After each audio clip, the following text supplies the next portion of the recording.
बिस्मिल्लाहिर्रहमानिर्रहीम। अस्सलामुअलैकुम स्टूडेंट्स, हम BSN थर्ड सेमेस्टर की सब्जेक्ट पैथोफिजियोलॉजी पढ़ रहे हैं। पैथोफिजियोलॉजी में हमने इसका जो फ़र्स्ट 2 चैप्टर्स है वो कंप्लीट कर लिए हैं, जो कि हमारे चैनल के प्लेलिस्ट में मौजूद है। आज का जो हमारा चैप्टर है वो mechanism of disease, inflammation and healing. तो आज के वीडियो लेक्चर में हम मैकेनिज़्म ऑफ डिज़ीज़, इन्फ्लेमेशन और हीलिंग के बारे में पढ़ेंगे। टर्म यूज्ड इन पैथोफिजियोलॉजी, कुछ टर्म्स है जो कि पैथोफिजियोलॉजी में यूज़ होते हैं।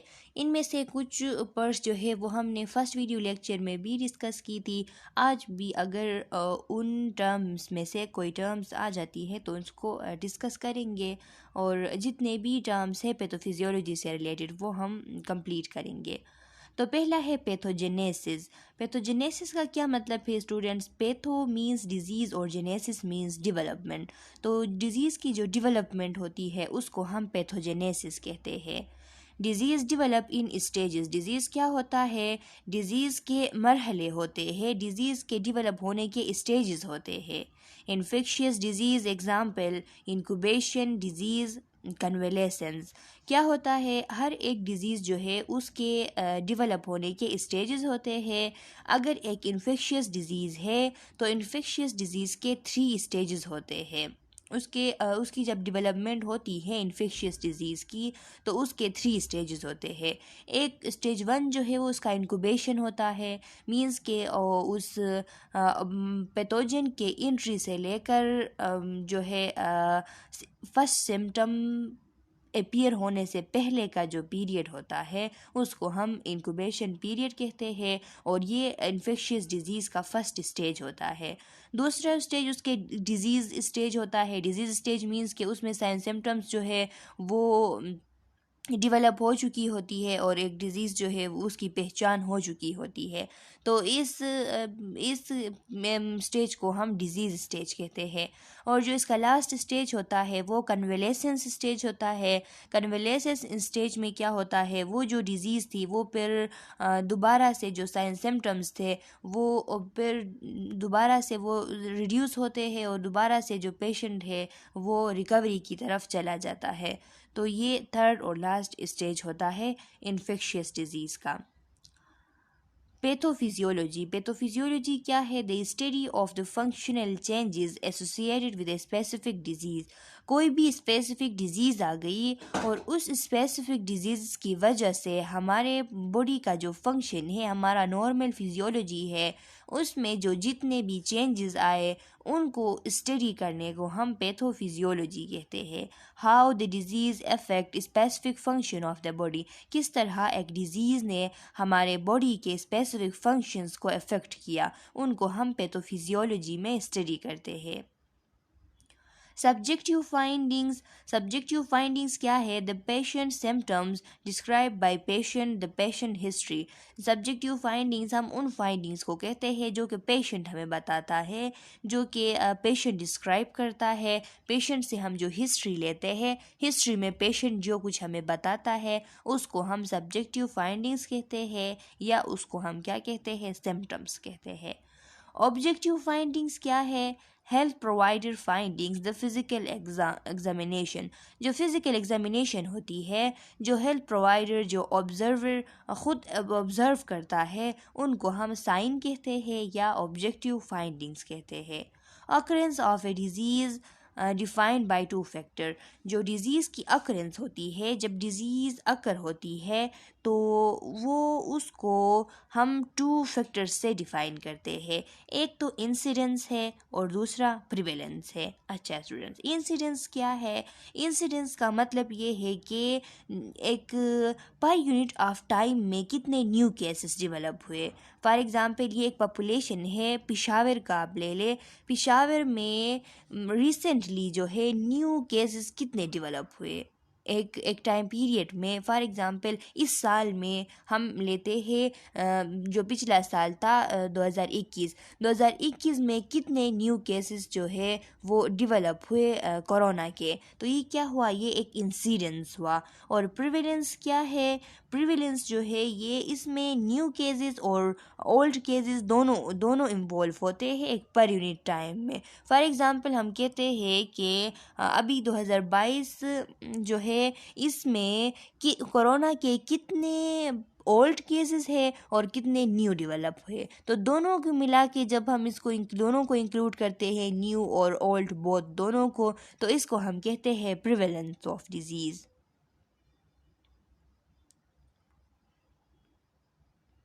अच्छा स्टूडेंट्स, डिज़ीज़ से रिलेटेड कुछ टर्मिनोलॉजीज़ है। डिज़ीज़ से रिलेटेड के जब भी कोई किसी डिज़ीज़ को हम स्टडी करते हैं तो ये जितने भी टर्मिनोलॉजीज़ दी गई है इनसे हमारा वास्ता पड़ता है। तो सबसे पहले है इटियोलॉजी। इटियोलॉजी क्या है? डिज़ीज़ का जो काज होता है, डिज़ीज़ का जो वजह होता है उसको हम इटियोलॉजी बोलते हैं।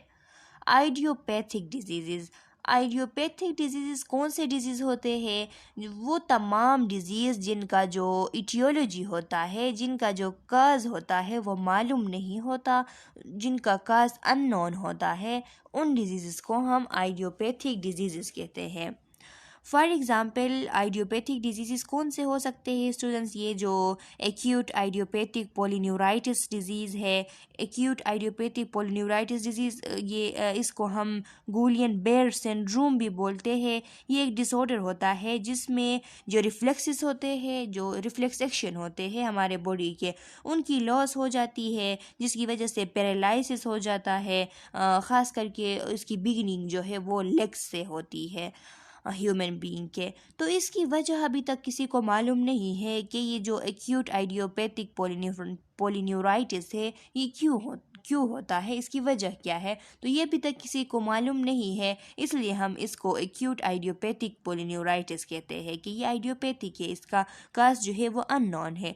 इसी तरह ये जो पल्मोनरी फिब्रोसिस है इसको भी हम कहते हैं आइडियोपैथिक पल्मोनरी फिब्रोसिस। इसमें क्या होता है? इसमें ये एक ऐसी कंडीशन होती है जिसमें जो लंग्स है उसमें स्कार बन जाते हैं और इसकी वजह से ब्रीथिंग में बहुत ज़्यादा डिफ़िकल्टी आती है। तो इसकी भी वजह जो है वो मालूम नहीं है अभी तक, इसीलिए हम इसको कहते हैं idiopathic pulmonary fibrosis. Iatrogenic disease है। आइट्रोजेनिक डिजीज़ कौन से डिजीज़ है स्टूडेंट्स? यहाँ लिखा है disease cause by human intervention. Human intervention की वजह से जो डिजीज़ काज होते हैं उनको हम आइट्रोजेनिक डिजीज़ बोलते हैं। ये जो आइट्रो लफ्ज़ है स्टूडेंट्स, आइट्रो लफ्ज़ एक लैटिन वर्ड है जिसका मतलब है हीलर या डॉक्टर, और जो जेनिक वर्ड है इसका मतलब है कास्ट बाय, मीन्स के those diseases which are the cause of which is a doctor और ए हीलर। मतलब ये कि जो डॉक्टर होता है या जो हीलर होता है, जो केयर प्रोवाइड करता है, उसके इंटरवेंशंस की वजह से जो डिजीज़ पेशेंट को लग जाती है उन डिजीज़ को हम आइट्रोजेनिक डिजीज़ बोलते हैं। बहुत सारे डिजीज़ जो है वो ऐसी हो सकती है स्टूडेंट्स के मेडिकल केयर की वजह से, बहुत सारे इलनेसेस ऐसे हैं कि पेशेंट को लग जाते हैं। फॉर एग्ज़ाम्पल मेडिकल एरर की वजह से पेशेंट को ऐसे डिजीज़ इलनेसेस लग सकती है, कोई मेडिकल एरर, कोई ड्रग एरर इस तरह, और कोई निगलिजेंस, अगर ध्यान जो हीलर है वो अपने पेशेंट पे ना दे तो उससे गलतियाँ हो सकती है और पेशेंट को डिजीज़ लग सकती है। इसके अलावा कोई जो प्रिस्क्राइब ड्रग होते हैं, एक फिजिशियन ड्रग प्रिस्क्राइब करता है एक पेशेंट के लिए, तो खुदा न खास्ता उन ड्रग्स की कोई एडवर्स इफ़ेक्ट जो है उससे पेशेंट सफ़र हो और उसमें इलनेस आ जाए, तो उसको हम कहते हैं कि ये आइट्रोजेनिक डिजीज़ है कि डॉक्टर ने इंटरवेंशन की थी जिसकी वजह से ये पेशेंट को लग गई। फॉर एग्ज़ाम्पल अगर हम एग्ज़ाम्पल उठाए तो ये जो रेडिएशन थेरेपी और कीमोथेरेपी होते हैं ना स्टूडेंट्स, जो कैंसर के लिए जो रेडियोथेरेपी और कीमोथेरेपी की जाती है, इससे ऐसा होता है कि इसके एंड में जब ये मुकम्मल हो जाती है तो या तो पेशेंट की हेयर लॉस होती है, या उसको हिमोलाइटिक एनीमिया होता है, या उसको ब्रेन डैमेज होती है, या इनफर्टिलिटी होती है।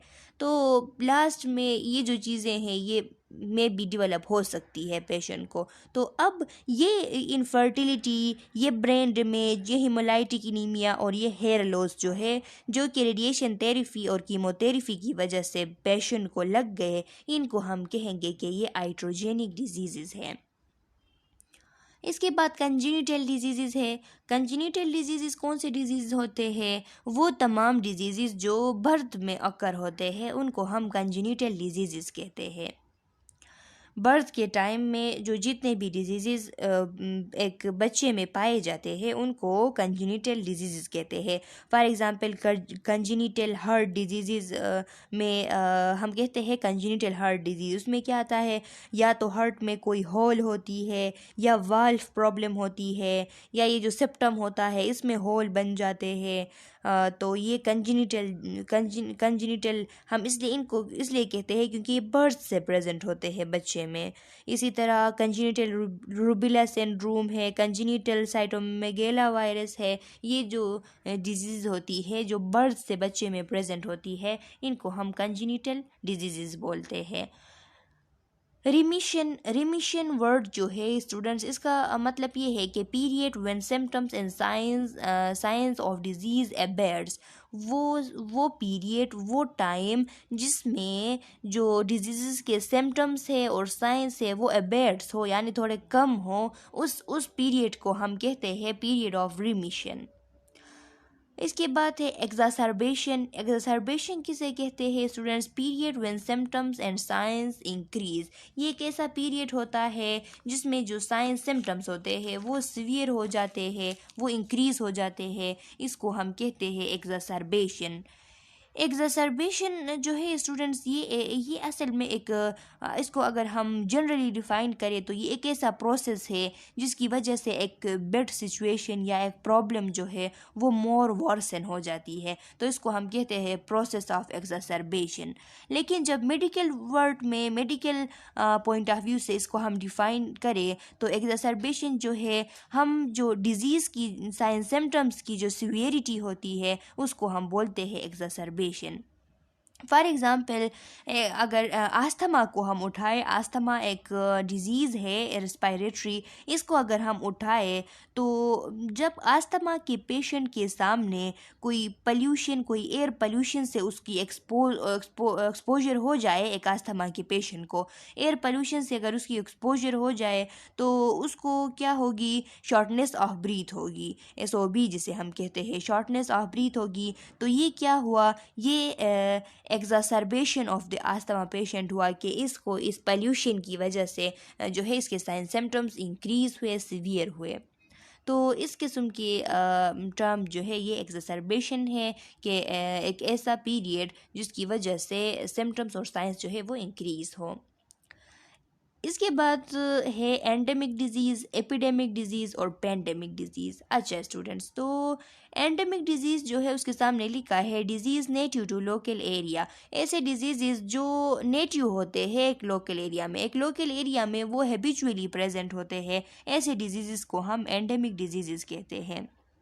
एंडेमिक डिजीज़, ये जो स्टूडेंट्स एंडेमिक डिजीज़ में ये एक ग्रीक वर्ड है जो एन है, एन का मतलब है इन, और जो डीमोस है इसका मतलब है पीपल, मीन्स के इन पीपल, ये हैबिचुअली पीपल्स में मौजूद होता है, या हम कहते हैं कि ये परमानेंटली एक एरिया के, एक रीजन के पॉपुलेशन में मौजूद होता है। अगर इसकी हम एग्ज़ाम्पल उठाना चाहें तो जो अफ्रीका है, अफ्रीका में क्या होता है? अफ्रीका में ये जो मलेरिया है स्टूडेंट्स, मलेरिया जो डिज़ीज़ है ये अफ्रीका में एंडेमिक है, ये वहाँ पे हैबिचुअली प्रेजेंट होता है। तो इसीलिए हम कहते हैं कि मलेरिया एंडेमिक इन अफ्रीका। इसी तरह चिकन पॉक्स जो है वो यूके में एंडेमिक है, वो यूके में लोगों को हैबिचुअली जो है चिकन पॉक्स होती रहती है, तो इसलिए हम कहते हैं कि chicken pox is endemic in UK. इस किस्म के डिजीज़ को हम एंडेमिक डिजीज़ कहते हैं जो कि नेटिवली एक लोकल एरिया में मौजूद होते हैं। एपिडेमिक डिजीज़ क्या है? Many people affected in A given area. ये एक आउटब्रेक होती है स्टूडेंट्स। डिजीज़ पहले से नहीं थी, एक एकदम से क्या हुआ, एक डिजीज़ जो है उसकी फैलाव हो गई और बहुत सारे पीपल्स जो है वो वन टाइम में इस डिजीज़ से अफेक्ट हो गए और ये जो है सेवरल कम्युनिटीज़ तक फैल गया। तो इसको हम कहते हैं एपिडेमिक डिजीज़। ये भी एक ग्रीक वर्ड है। इपी का मतलब है अबाव और अपान, और डीमोस जो है इसका मतलब है पीपल्स, के अपान पीपल्स या above peoples of an area, कि इसमें एक एरिया में एक कम्युनिटीज़ में ये एक जो है डिजीज़ की आउटब्रेक हो जाती है, एक डिज़ीज़ फैल जाती है, उसको हम कहते हैं एपिडेमिक डिजीज़। एपिडेमिक डिजीज़ जो है इसकी अगर हम एग्ज़ाम्पल उठाना चाहें स्टूडेंट्स, तो मीज़ल्स, मम्प्स या कोई भी डिज़ीज़ जो कि कोई भी मेडिकल कंडीशन वो अगर उसकी आउटब्रेक हो जाए लोगों में तो उसको हम एपिडेमिक डिजीज़ कहते हैं। एपिडेमिक डिजीज़ जो है ये पेंडेमिक को तब्दील हो सकते हैं। फॉर एग्ज़ाम्पल जो कोविड-19 है, कोविड-19 शुरू में जब चाइना में जब ये पाया गया था, चाइना में इसकी तस्दीक हुई थी, तो वहाँ चाइना के लिए ये एक एपिडेमिक डिजीज़ थी कि सिर्फ चाइना में थी, लेकिन बाद में ये पूरे वर्ल्ड वाइड फैल गई, पूरे वर्ल्ड में हर एक कंट्री में ये तस्दीक हुई, इसलिए ये पेंडेमिक बन गई। अभी हम कहते हैं कि कोविड-19 पेंडेमिक। तो पेंडेमिक डिजीज़ क्या है students? Many people affected in large areas में बहुत सारे पीपल इससे अफेक्ट होते हैं। ये एक पेंडेमिक डिजीज़ जो है ये एक ऐसी टर्म है जो कि कम्युनिकेबल डिजीज़ को रिप्रेजेंट करती है, जो कि वर्ल्ड वाइड स्प्रेड होते हैं। ऐसे कम्युनिकेबल डिजीज़ जो कि वर्ल्ड वाइड स्प्रेड होते हैं उनके लिए हम पेंडेमिक डिजीज़ लफ्ज़ इस्तेमाल करते हैं। ये भी ग्रीक वर्ड है। पेन का मतलब है ऑल और डीमोस का मतलब है पीपल, कि ऑल पीपल, ये तमाम पीपल्स में हो जाती है। फॉर एग्ज़ाम्पल कोविड-19 सबसे अच्छा एग्ज़ाम्पल है पेंडेमिक डिजीज़ का। और अभी जो रिसेंटली ओमाइक्रॉन का चर्चा है, ये भी एक पेंडेमिक डिजीज़ है जो कि पहले तो एपिडेमिक थी, एक एरिया में उसको आइडेंटिफाई किया गया था, फिर बाद में जो है अभी वर्ल्ड वाइड फैल रही है, तो अभी ये ओमाइक्रॉन भी पेंडेमिक हो गई है। अच्छा स्टूडेंट्स, इसके बाद है इंक्यूबेशन पीरियड। इंक्यूबेशन पीरियड क्या है?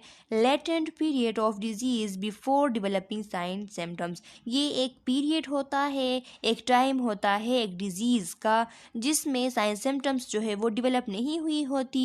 डिज़ीज़ ये ऑर्गेनिज्म की एंट्री हो जाती है और उसकी एंट्री होने के बाद जो फर्स्ट साइन सिम्टम ज़ाहिर होती है, उससे पहले का जो पीरियड है जिसमें कोई साइन सिम्टम्स वगैरह कुछ भी नहीं थे, इस पीरियड को हम इंक्यूबेशन पीरियड कहते हैं।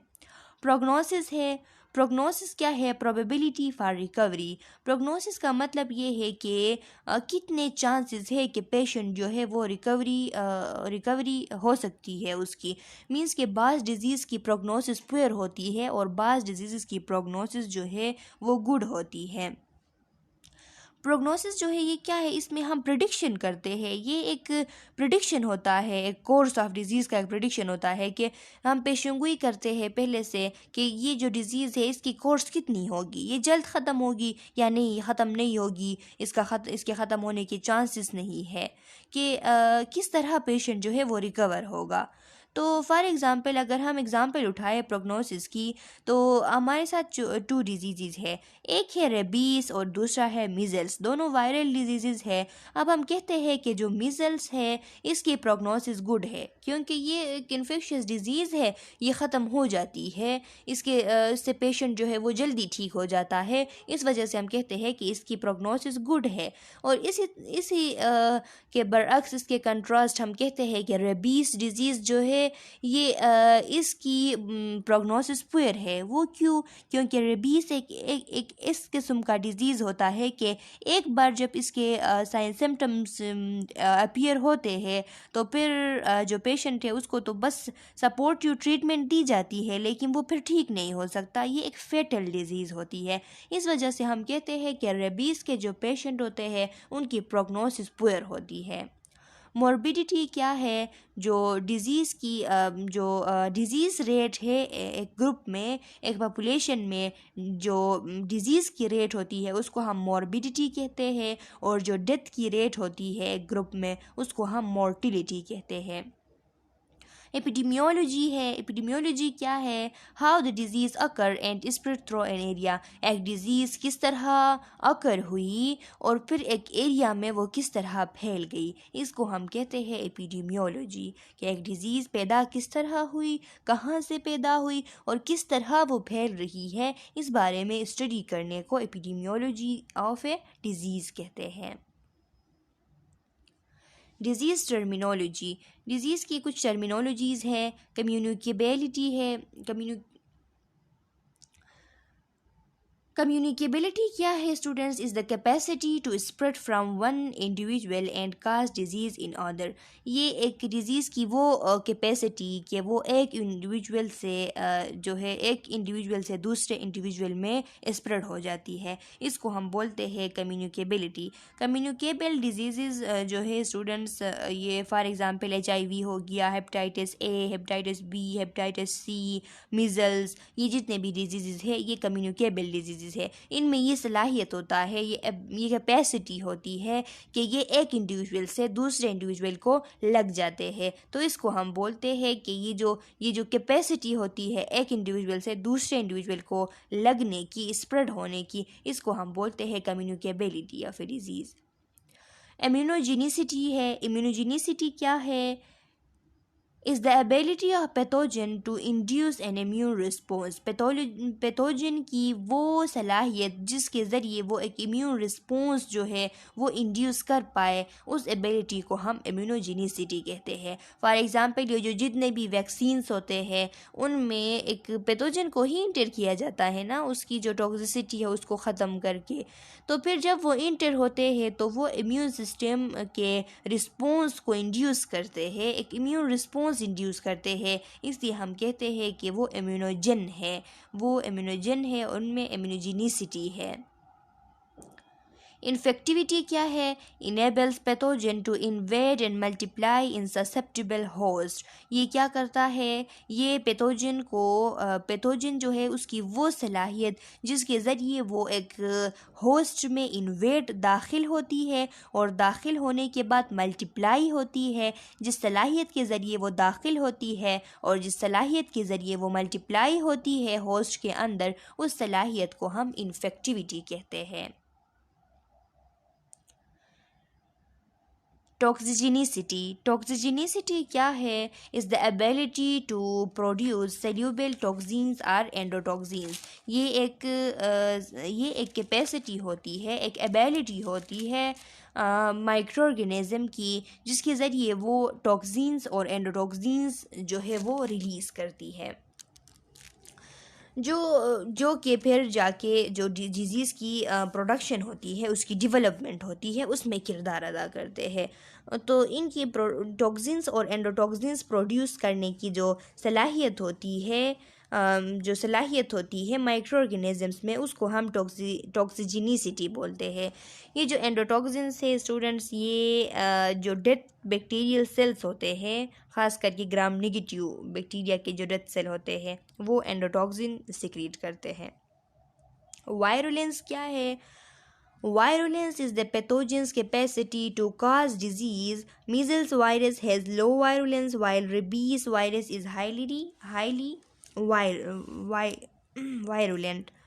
लिखा है कि जो पैथोजन की जो कैपेसिटी होती है कि वो किस तरह जो है वो डिज़ीज़ काज करता है। मीन्स के स्टूडेंट्स हम बोलते हैं कि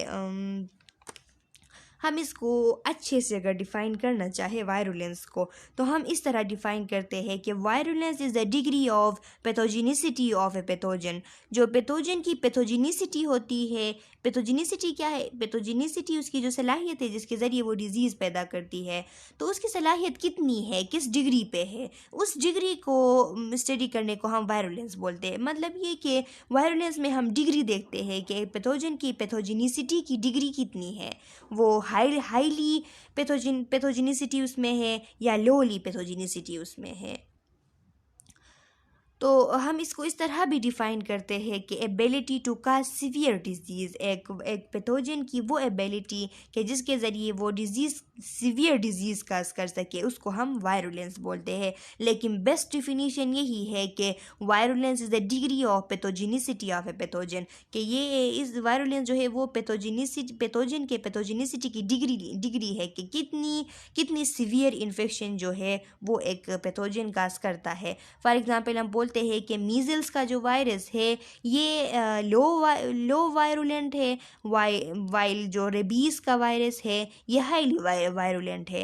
मीन्स कि इसकी जो मीज़ल्स वायरस की मीज़ल्स काज करने की जो सलाहियत होती है, जो पैथोजेनिसिटी होती है, वो इतनी ज़्यादा नहीं होती बनस्बत रेबीज़ वायरस के रेबीज़ वायरस के रेबीज़ काज करने की जो सलाहियत होती है वो बहुत ही ज़्यादा हाई होती है। तो रेबीज़ एक हाईली वायरुलेंट वायरस है।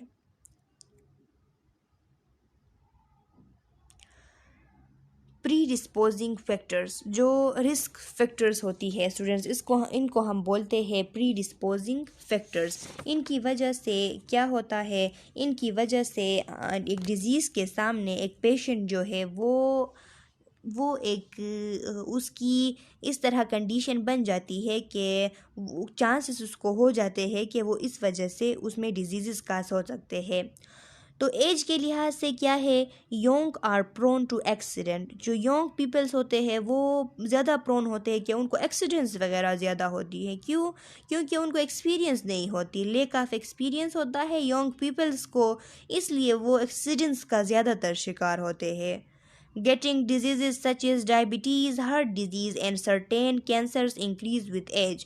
जो डिजीज़ है ख़ास करके डायबिटीज़ या हार्ट डिज़ीज़ या जो सर्टेन कैंसर्स होती है वो एज के साथ उनके लगने के चांसेस ज़्यादा होते हैं। जब एज बढ़ती जाती है तो चांसेस होते हैं कि डायबिटीज़ हो या हार्ट डिज़ीज़ हो या कैंसर डेवलप हो। यंग पीपल्स में ये इतने ज़्यादा कॉमन नहीं होते जितना कि ओल्ड एज में होते हैं। Very old are prone to drug interactions, जो वेरी ओल्ड लोग होते हैं वो प्रोन होते हैं कि उनमें ड्रग इंटरेक्शन ज़्यादा होती है, क्योंकि उनमें उनका इंटरनल कैपेसिटी इतना नहीं होता, इस वजह से ड्रग्स आपस में इंटरेक्ट कर जाती है और उससे उनको एडवर्स इफ़ेक्ट का सामना करना पड़ता है। सेक्स का क्या है, more frequent in women osteoporosis, more frequent in men gout, Parkinson's disease. तो ये सेक्स से रिलेटेड कुछ डिजीज़ है कि ऑस्टियोपोरोसिस जो होता है वो वुमेन में ज़्यादातर पाया जाता है और गाउट और पार्किंसंस डिजीज़ जो है ये मेल में ज़्यादातर पाए जाते हैं। तो इस तरह भी कंडीशन होते हैं।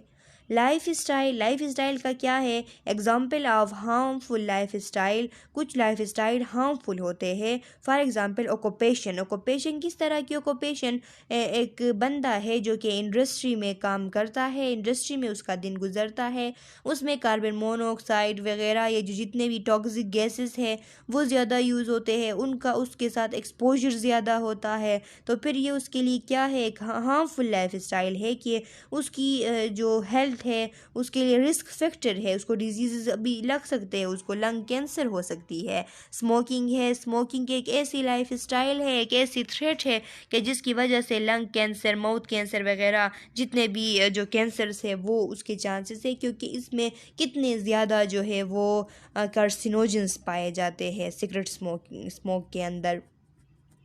एक्सेस अल्कोहल इंटेक ज़्यादा करना, ये भी क्या है, अल्कोहल की इंटेक जो है ये भी एक बहुत ही ज़्यादा जो है ख़तरनाक चीज़ होती है। इसकी वजह से लंग कैंसर, लीवर प्रॉब्लम्स वगैरह पैदा होती है। पुअर न्यूट्रिशन किस तरह, जब न्यूट्रिशन पुअर होती है, न्यूट्रिएंट्स की डिफिशियंसी हो जाती है तो केवी श्योर कर या जितने भी डिजीज़ है ये क्या होती है, पैदा होती है। स्कर्वे है, अभी विटामिन सी की कमी आ जाती है, यहाँ पे बच्चों में विटामिन डी की कमी की वजह से रिकिट्शिया होती है, उनके बोन सॉफ्ट हो जाते हैं और टेढ़े हो जाते हैं।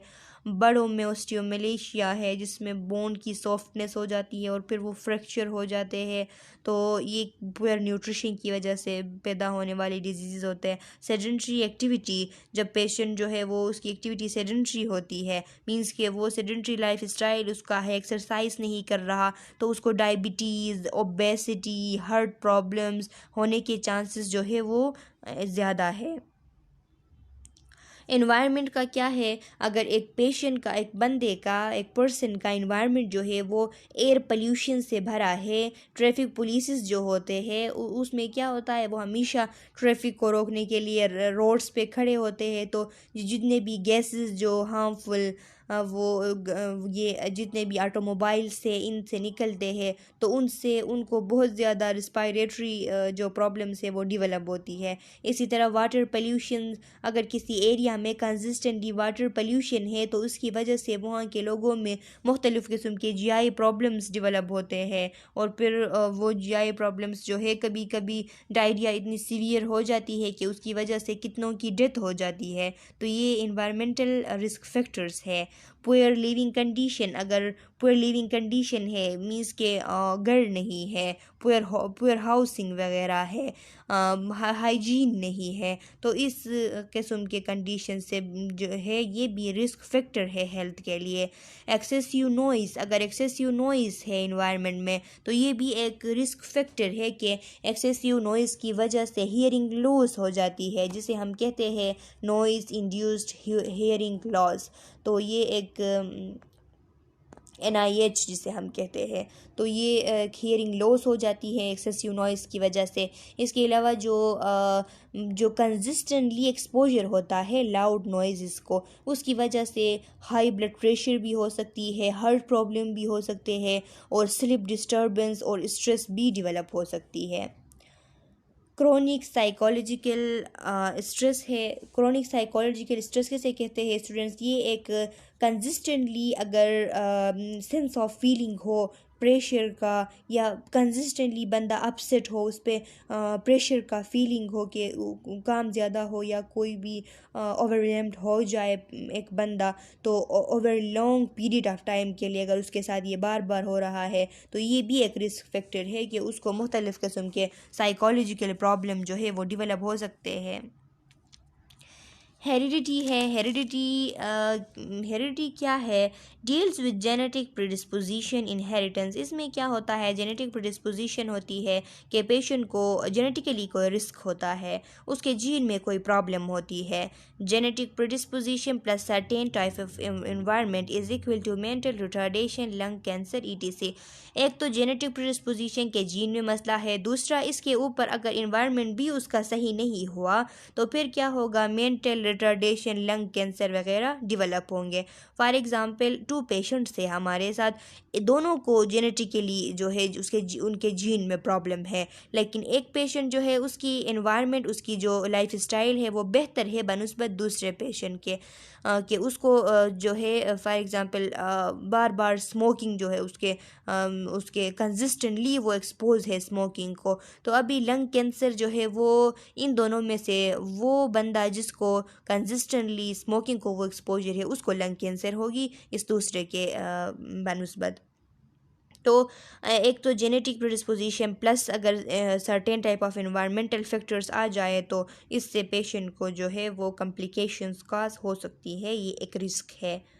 Preventive health care. Preventive health care क्या होता है, the best treatment of A disease is prevention. एक डिज़ीज़ की जो बेस्ट ट्रीटमेंट होती है वो उसकी प्रिवेंशन होती है। एक डिज़ीज़ आने से पहले अगर हम उसकी ट्रीटमेंट करें, उसकी को प्रिवेंट करें, तो फिर ये एक बेस्ट ट्रीटमेंट होती है। Deal with alternating risk factor that can be changed.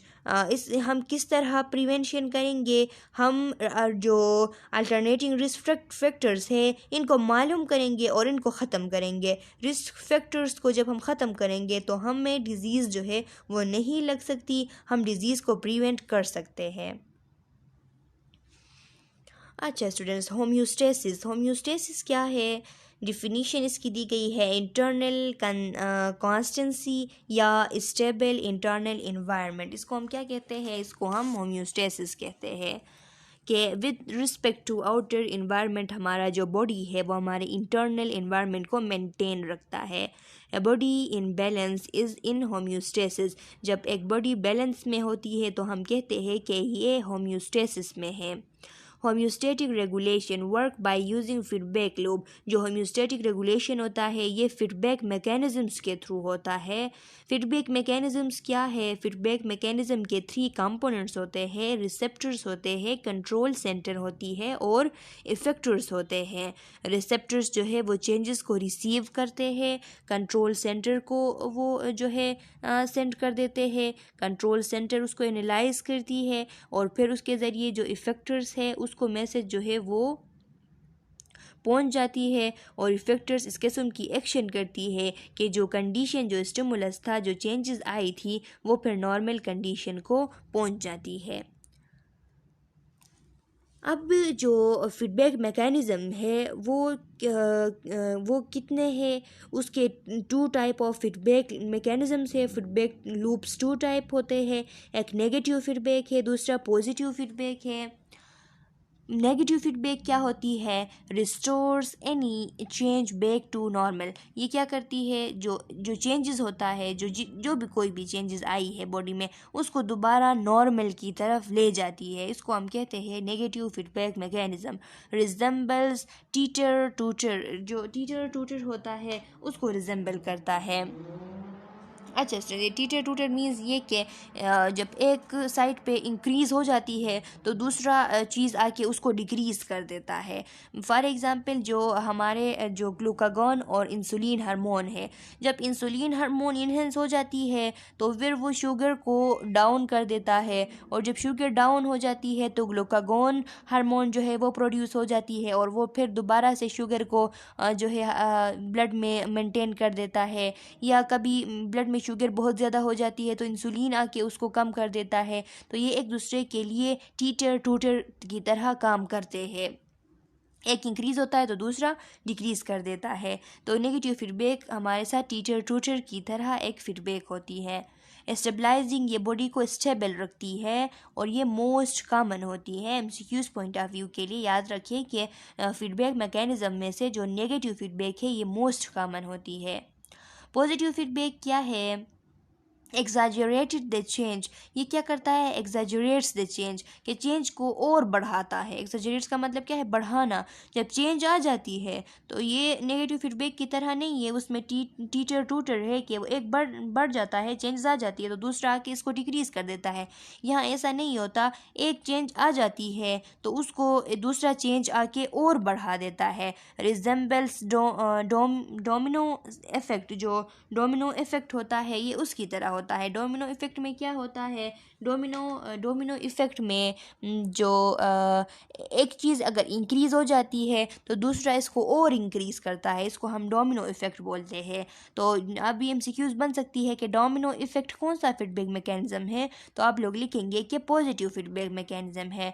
Stimulating. Positive feedback mechanism किसी चीज़ को स्टिमुलेट करती है। फॉर एग्ज़ाम्पल ये जो बेबी की बर्थ का टाइम होता है तो वहाँ पे जब बेबी का जो हेड होता है वो सर्विक्स तक आ जाता है तो ऑक्सीटोसिन जो है वो सिक्रीट हो जाती है और जब वो सिक्रीट हो जाती है तो वो यहाँ पे आके और इस यहाँ पे यूट्रस के मसल्स को और स्टिमुलेट करती है और कंट्रक्शन को बढ़ाती है और आखिरकार बच्चा जो है उसकी डिलीवरी हो जाती है। तो ये एक पॉजिटिव फीडबैक मैकेनिज़्म की एग्ज़ाम्पल है। ये लीस्ट कॉमन होता है, ये इतना ज़्यादा जो है वो नहीं होता।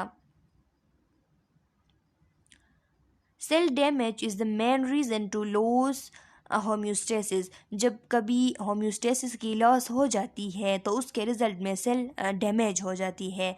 सेल डैमेज किस तरह होती है? Deficiency of oxygen, hypoxia as equal to most common reason. किसी भी कॉमन रीज़न की वजह से जब कभी ऑक्सीजन की डिफिशियंसी आ जाती है, हाइपोक्सिया हो जाती है तो फिर क्या होता है? मैकेनिज़्म ऑफ प्रोग्रेशन किस तरह होती है इस कंडीशन की? एस्कीमिया हो जाता है। एस्कीमिया मीन्स के टिश्यूज़ को ऑक्सीजन की कमी हो जाती है, ब्लड की कमी होती है तो साथ साथ में ऑक्सीजन की भी कमी होती है। तो वहाँ वहाँ पे नेक्रोसिस होती है। नेक्रोसिस मीन्स के टिश्यू डेथ हो जाती है, वहाँ पे सेल डेथ हो जाते हैं। और जब सेल डेथ हो जाती है तो उसके ऊपर गैंग्रीन हो जाती है। गैंग्रीन किसे कहते हैं स्टूडेंट्स? गैंग्रीन नेक्रोसिस का टाइप होता है। जब नेक्रोसिस हो जाती है और उस नेक्रोटिक सेल्स जो है, जो डेड सेल्स है, उस पे जब बैक्टीरिया आके अपना एक्शन कर देते हैं तो उसको हम कहते हैं पोर्ट्रीफेक्शन। जब भी नेक्रोटिक सेल्स में पोर्ट्रीफेक्शन हो जाती है तो उस कंडीशन में हम उसको अब गैंग्रीन बोलते हैं कि एक तो नेक्रोसिस हो गई थी, सेल की डेथ हो गई थी, अब उसमें बैक्टीरिया आके उसमें एक्ट करती है, बैक्टीरियल डिके हो जाता है वहाँ पे, तो इसको हम गैंग्रीन बोलते हैं। तो सबसे पहले हाइपोक्सिया हुई थी, हाइपोक्सिया की वजह से इस्कीमिया, इस्कीमिया की वजह से नेक्रोसिस और नेक्रोसिस की वजह से गैंग्रीन। सेल डेथ किस तरह होती है? once it occur, lysis occur with release of lysosomal enzyme, this cause inflammation। जब भी सेल की डेथ हो जाती है तो फिर इस सेल की डेथ के बाद इसके जो लाइसोसोमल एंजाइम्स है वो रिलीज़ होते हैं और इसकी लाइसिस करते हैं। जब लाइसोसोमल एंजाइम्स रिलीज़ होके इस डेथ सेल की लाइसिस करते हैं तो उसके रिजल्ट में इन्फ्लेमेशन होता है। After inflammation, the dead cell tissue is either replaced by scar tissue or regenerated to resemble original tissue। Inflammation के बाद जो dead tissue है या तो वो scar tissue वहाँ पे निशान बन जाता है, scar tissue उसको replace कर देता है, या तो वो दोबारा regenerate होके पहले का जो original tissue था उसी की तरह एक original tissue बन जाती है। Mechanism of infection. इन्फेक्शन की मैकेनिज्म क्या है स्टूडेंट्स? किस तरह इन्फेक्शन हो जाती है? तो पैथोजन इंटर्स द बॉडी, पहले पैथोजन्स बॉडी में इंटर हो जाते हैं। इंटर होने के बाद the pathogen reproduce and make toxins. Pathogen क्या करती है? रिप्रोड्यूस होते हैं और टॉक्सिन्स अपने अपने नंबर्स को बढ़ाते हैं, रिप्रोड्यूस होते हैं और फिर टॉक्सिन्स बनाते हैं। यही टॉक्सिन्स जो है ये डिजीज़ इनकी वजह से डिजीज़ जो है वो काज होती है। T lymphocyte help recognise the pathogen. अब हमारा इम्यून सिस्टम जो है वो इंड्यूस होगा। जो टी सेल्स हैं, टी लिम्फोसाइट्स है, वो इस पैथोजन को रिकॉग्नाइज करेंगे, इसको जानेंगे, और जो बी लिम्फोसाइट्स हैं वो एंटीबॉडीज़ बनाएंगी। और जब एंटीबॉडीज़ बनेंगी the antibodies help destroy pathogen. वो एंटीबॉडीज़ जाके पैथोजन को डिस्ट्रॉय करेंगे, उसको ख़त्म करेंगे। The person begin to feel well. अब वो पर्सन जो है वो अभी फील वेल, उसको अभी अच्छा महसूस होगा, अभी उसकी डिजीज़ की रिमिशन जो है वो हो जाएगी। Mechanism of infection and cellular injury by bacteria. Bacteria के थ्रू किस तरह इन्फेक्शन का मैकेनिज्म जो है वो पैदा होता है? मीन्स के बैक्टीरियल इन्फेक्शन जो होते हैं इनकी सेलुलर इंजरी काज करने की मैकेनिज्म क्या होती है? ये किस तरह सेल इंजरी जो है वो काज कर देते हैं? तो लिखा है bacteria are prokaryote lacking discrete nuclei. Bacteria prokaryotes होते हैं, इनमें एक डिस्टिंक्ट न्यूक्लियस नहीं होता। दे आर रिलेटिवली स्मॉल, वो छोटे छोटे होते हैं। Their survival and growth depend on the effectiveness of host defence mechanism. उनकी सर्वाइवल और उनकी डिपेंडेंस जो है वो होस्ट के डिफेंस मैकेनिज्म के इफेक्टिवनेस पे डिपेंड करती है।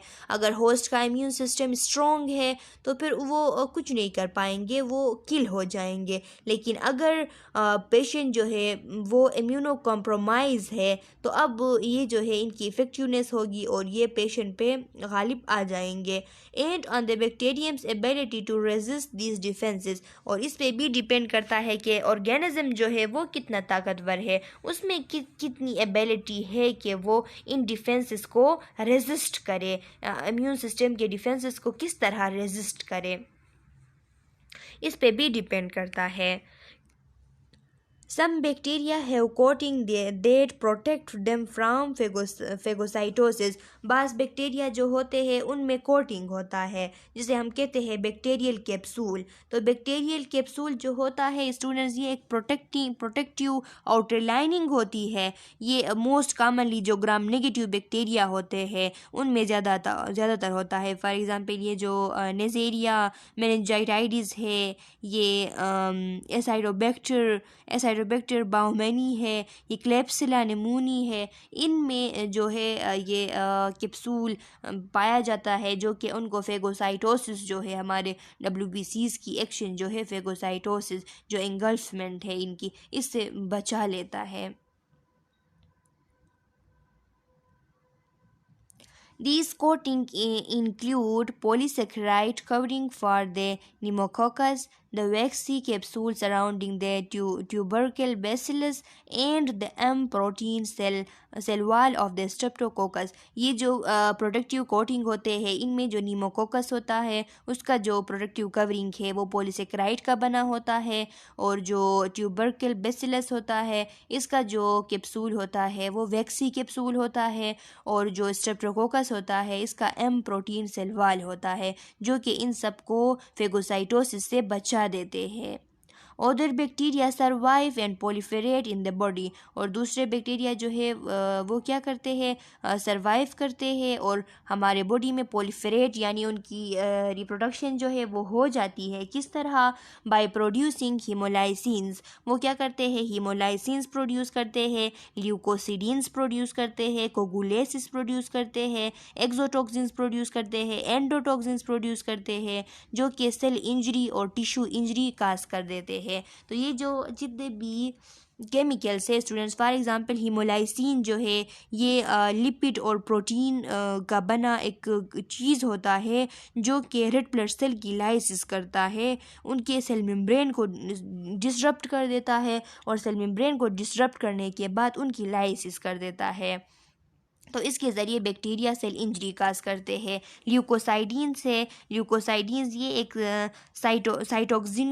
साइटोटॉक्सिन है, एक बैक्टीरिया इनको जो है ख़ास करके स्टेफाइलोकोकस बैक्टीरिया जो है ये ज़्यादातर इसको सिक्रीट करता है, ल्यूकोसिडिन सिक्रीट करता है। एक साइटोटॉक्सिक एक केमिकल होती है जो कि जो फेगोसाइट्स होते हैं, जो WBC जो फेगोसाइटोसिस करते हैं, जो नेचुरल किलर सेल्स होते हैं, जो T लिम्फोसाइट होते हैं, ये ल्यूकोसिडिन्स उनको टारगेट करती है और फिर उनको उनकी इंजरी कर देती है।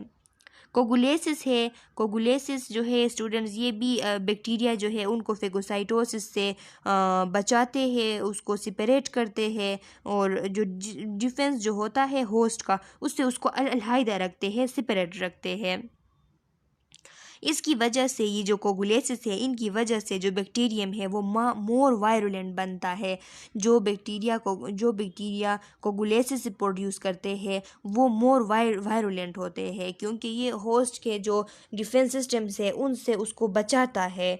एक्सोटॉक्सिन्स है, एक्सोटॉक्सिन्स जो है वो ज़्यादातर ग्राम पॉजिटिव बैक्टीरिया रिलीज़ करते हैं, और endotoxin mostly gram negative bacteria release करते हैं। ये death cell, gram negative bacteria के जो डेथ सेल होते हैं वहाँ से एंडोटॉक्सिन्स रिलीज होते हैं that injure cell and tissue. इन सब की वजह से सेल और टिश्यूज़ की इंजरी हो जाती है। Exotoxins are metabolic protein released into the environment primarily from gram-positive bacteria during bacterial growth। जब बैक्टीरियल ग्रोथ हो रही होती है तो ख़ास करके ये जो ग्राम पॉजिटिव बैक्टीरिया होते हैं ये एक्सोटॉक्सिन्स रिलीज़ करते हैं। These protein have highly specific effect on host cell। ये जो प्रोटीन होते हैं जो एक्सोटॉक्सिन होते हैं इनका होस्ट के सेल के ऊपर हाईली इफेक्ट होता है, ये सफ़र करते हैं होस्ट सेल्स को। Endotoxins are lipopolysaccharide contained in the cell wall of the gram negative bacteria content in the cell wall of the gram negative bacteria that are released from the cell wall during lysis or destruction। क्या होता है, endotoxins जो है वो lipopolysaccharide है जो कि ग्राम negative bacteria के सेल वॉल में मौजूद होते हैं। जब ये ग्राम नेगेटिव बैक्टीरिया जो है इनकी डिस्ट्रक्शन हो जाती है, जब इनकी डेथ हो जाती है, तो फिर ये एंडोटॉक्सिन इससे रिलीज़ हो जाते हैं। दियर इफेक्ट आर जनरलाइज, इनका इफेक्ट जो है वो क्या होता है, जनरलाइज होता है, कोई स्पेसिफिक नहीं होता, जनरलाइज पूरे बॉडी पे जो है इनकी इफेक्ट होती है। अच्छा स्टूडेंट्स, तो यहाँ तक काफ़ी है। हमारा जो आज का लेक्चर है वो यहाँ तक ख़त्म करते हैं। इससे आगे जो है वायरसेस हम नेक्स्ट वीडियो लेक्चर में पढ़ेंगे। इसमें अगर आप लोगों का कोई क्वेश्चन है, किसी एरिया पे समझ नहीं आई है, तो आप कमेंट सेक्शन में अपना क्वेश्चन डाल सकते हैं। मैं फिर नेक्स्ट वीडियो लेक्चर में आप लोगों के क्वेश्चन का आंसर करूँगी। अच्छा स्टूडेंट्स, तब तक के लिए अल्लाह हाफिज़।